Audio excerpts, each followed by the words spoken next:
she was really in love with Donbass, and for her was very important not just to go back to New York in April, because it was the place that she spent all her energies 2 years ago before the full-scale invasion and doing this literary festival. She wanted to be sure that this cultural center that you see in the picture was still holding on. It was very sad that a couple of weeks after that we went there, this cultural center was destroyed. She found that the library was attacked a couple of times before. And this time that we were in Kramatorsk with Victoria, that was also very special place for her. She wanted to say goodbye because actually she was going to live in Paris next year. She has a literary residency. She was going to live there with her son because she has put her son with her mother during those 16 months just to dedicate to investigate war crimes. Then it was very important for her to come back to Kramatorsk, to Donbass, and unfortunately happened what it happens, one of the worst moments of our life, and for her, of course, ended up with the end of her life. Last week you were telling us, Catalina, how it's a miracle that anybody got out of that restaurant alive. It's a miracle, really. We have been listening the analysts and everyone of expert in security, and we don't really understand how the ones who we are alive we are. There is the people who most suffer was at the interior of the restaurant, close to where the missile impact. But you can imagine how, I mean, it's one of the most important missiles, and very accurate, and it's very fast. Then we feel it over our heads, and it will impact very close to us. Then it was very, very sad to see Victoria in this situation.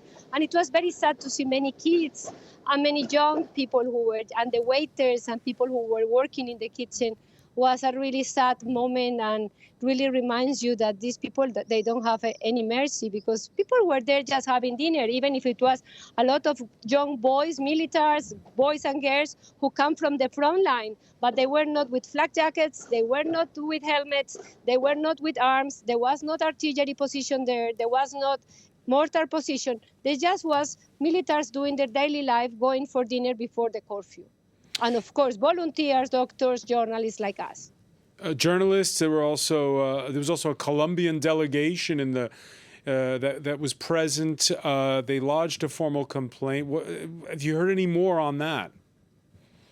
This Sergio Jaramillo does this, the peace commissioner when Colombia did this peace process with FARC, and Héctor Abad Faciolince, that is one of the most important Colombian writers. They lead a campaign in Latin America called Aguanta Ucrania, that is basically to explain why it's important for Latin Americans to support Ukraine. This is a country invaded by a country that wants to remain this colonialism, and it's in a continent where the Russian propaganda is very strong.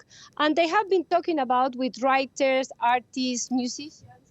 The problem is the propaganda in Russia is very, very strong in Latin America, and they wanted to go to Donbass to talk to people, to victims, to militaries, to mothers of victims, anyway, with everyone who wanted to talk to them. And that's why Victoria also was showing them what she has found during these many months of research of war crimes. Just very briefly, Catalina, on that particular score, what did she tell you last week? She tells me that I remember one of the things, she was so worried for Ukraine that she told me that she wanted to be enlisted in the army.